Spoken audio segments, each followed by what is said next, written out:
सूरज को आइसोलेशन में रखने का इंतज़ाम करो और उससे दूरी बनाकर रखा करो, जेलर ने हवलदार से कहा। जी जनाब। पर कोई खास बात? हवलदार ने पूछा। वह कोरोना पॉजिटिव है, उसकी रिपोर्ट आ गई है। उसने काम ही कुछ ऐसा किया है, पापी कहीं का। जेलर ने बड़ी नफरत से सूरज की ओर देखकर कहा। सूरज सारी बातें सुन रहा था। उसकी आंखों के सामने अंधेरा छा गया। हवस में अंधा होकर उसने जो गलत कदम उठाया था, उसका ही यह नतीजा है। उसकी आंखों से आंसू छलक पड़े। उसके जेहन में कुछ दिनों पहले की घटना फिल्म की तरह कौंध गई थी। सूरज चिरायु अस्पताल में वार्ड बॉय था। उन दिनों कोरोना वायरस का बड़ा खौफ था। एक ही दिन में कई कई मरीज आ जाते थे। वह मरीजों की सेवा करता था। उनमें से कुछ महिला मरीजों को देखकर उसका दिल फिसल जाता था।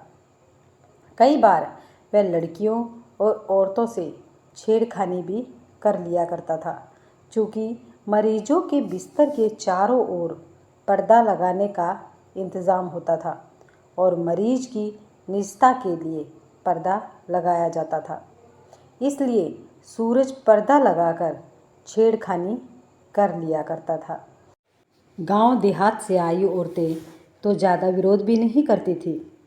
कई मरीजों के साथ आए लोग ही मरीज से उसकी सिफारिश कर दिया करते थे। कोई ख़ास ज़रूरत हो तो सूरज भैया से कह देना। जब कोरोना का कहर नहीं था तो एक बार गांव की एक लड़की का अपेंडिक्स का ऑपरेशन हुआ था। ऑपरेशन के बाद वह कुछ दिनों तक अस्पताल में थी। वैसे तो वार्ड गर्ल ही औरतें के पास जाती हैं, पर सफाई वगैरह के नाम से सूरज भी चला जाता था।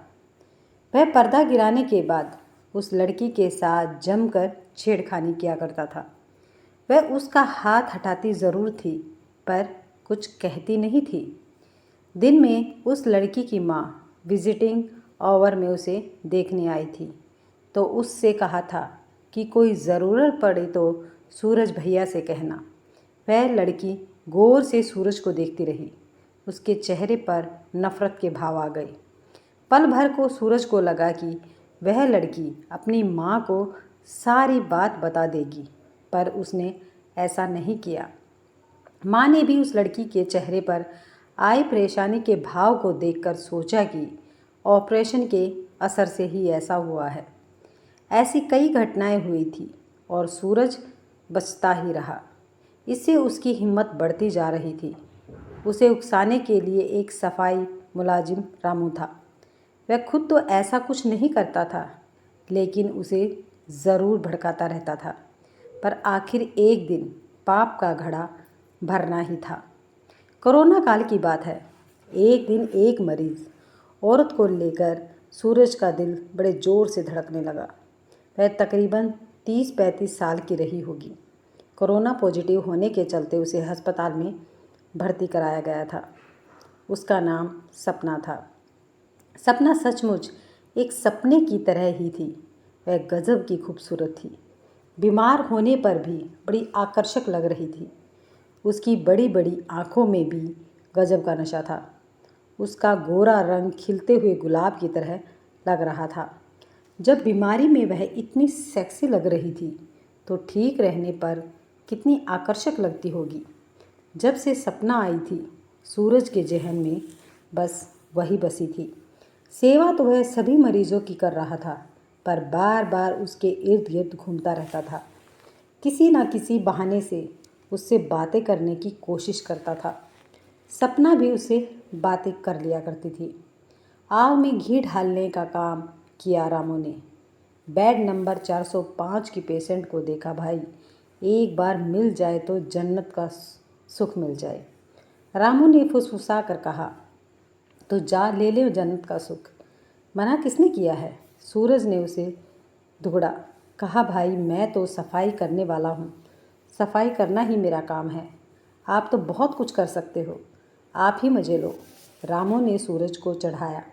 चूँकि वह कोविड वार्ड था, इसलिए किसी तीमानदार को रहने की इजाज़त नहीं थी। अस्पताल के स्टाफ के अलावा दूसरा कोई वहाँ नहीं रह सकता। रात के 10 बज रहे होंगे। सूरज सपना के बेड के पास खड़ा उसे ताड़ रहा था। आसपास के सभी मरीज सो रहे थे। नर्सिंग स्टाफ भी ऊँघ रहा था। सूरज सपना के सपनों में खोया उसे सिर से पैर तक निहार रहा था। शांत पड़ी सपना को देख उसे लगा कि शायद वह सो रही है। टोह लेने के लिए उसने सपना के पैर के पास चादर ठीक करने का नाटक किया। सपना नहीं हिली। फिर सूरज उसके ऊपरी हिस्से की ओर पहुंचा और चादर ठीक करने के बहाने उसके उभार को छू दिया। क्या हुआ भैया? अचानक कमज़ोर आवाज़ में सपना ने पूछा। आवाज़ सुनकर सूरज सकपका गया और बोला, कुछ नहीं, चादर ठीक कर रहा था, और वहाँ से हट गया। सुबह होने पर ड्यूटी ख़त्म होने पर सूरज घर चला गया। दिन भर उसके जहन में सपना ही आती रही। उसे अफसोस भी होता रहा कि डर के चलते वह उसके शरीर का सुख नहीं भोग सका। फिर दूसरा विचार भी उसके मन में आया कि कोरोना तो संक्रमण की बीमारी है, कहीं सपना के नज़दीक जाने से वह भी संक्रमित न हो जाए। पर सूरज हवस में अंधा हो चुका था। उसके दिल ने कहा कि वह तो दिन रात कोरोना मरीजों के बीच ही रहता है। अगर उसे संक्रमित होना होगा तो हो ही जाएगा। क्यों नहीं इस मौके का फ़ायदा उठाया जाए। आज रात वह अपने अरमान ज़रूर पूरे करेगा। शायद कल सपना के टोकने के बाद भी वह कोशिश करता तो वह राजी हो जाती। शाम को ड्यूटी ज्वाइन करते ही सूरज सबसे पहले सपना के पास पहुंचा और पूछा, कैसी हो मैडम? मैडम तो उसने बोला था, पर मन ही मन वह उसे मेरी जान कह रहा था। सपना मुस्कुरा कर कमज़ोर आवाज़ में बोली, ठीक हूँ मैं। सूरज वैसे तो अपना हर काम कर रहा था, पर उसके जहन में बार बार यही ख्याल आ रहा था कि कब वह अपना मंसूबा पूरा करे। रात को जब सन्नाटा हो गया तो सूरज ने ज़्यादा इंतज़ार करना उचित नहीं समझा। वह अपना के बेड के पास पहुंच गया और चारों ओर से पर्दा खींच दिया। सपना आंखें बंद किए लेटी हुई थी। सूरज अपना हाथ सपना के उभार के पास ले गया। सपना को जब अपने शरीर पर छुअन महसूस हुई तो उसने आंखें खोल दी। सूरज तुरंत हट गया। सपना को लगा कि सूरज किसी काम से वहाँ आया है। उसने फिर से अपनी आंखें बंद कर ली। सूरज थोड़ी देर कुछ दूर खड़ा हो इंतज़ार करता रहा। जब उसने देखा कि सपना आंखें बंद किए लेटी पड़ी है तो वह धीरे धीरे उसके करीब गया। उसके चेहरे के पास वह अपना चेहरा लाया। सपना की सांसों को साफ महसूस कर रहा था। इस बार उसने धीरे से अपना हाथ सपना के उभार के ऊपर रखा। सपना ने चौंक कर आंखें खोली। अभी तक वह समझ नहीं रही थी कि सूरज किसी काम से उसके बेड के करीब आया था, पर उसकी हरकतों से साफ था कि उसके इरादे कुछ और ही हैं। सपना ने सूरज का हाथ पकड़कर जोर से झटक दिया, पर सूरज तो हवस में अंधा हो चुका था। उसने अपने होठ सपना के होठ पर रख दिए और बोला, चुपचाप लेटी रहो, यहाँ कोई नहीं है जो तुम्हें बचाएगा। मज़े लो और मुझे भी मज़े लेने दो। इसके बाद सूरज के हाथ सपना के सारे शरीर पर फिरने लगे थे। उसकी हरकत भी काफ़ी बढ़ गई थी। ऐसा लग रहा था कि वह किसी भी हालात में अपनी मंशा पूरी किए बिना नहीं मानेगा। सपना ने पूरी ताकत से सूरज को परे धकेल दिया। फिर बिना किसी देरी के इमरजेंसी बटन दबा दिया। सायरन की आवाज़ सुन वहाँ तैनात पुलिस पहुँच गई। क्या बात है? एक सिपाही ने सपना से पूछा। यह मेरे साथ गंदी हरकत कर रहा था, सपना ने सूरज की ओर इशारा करके कहा।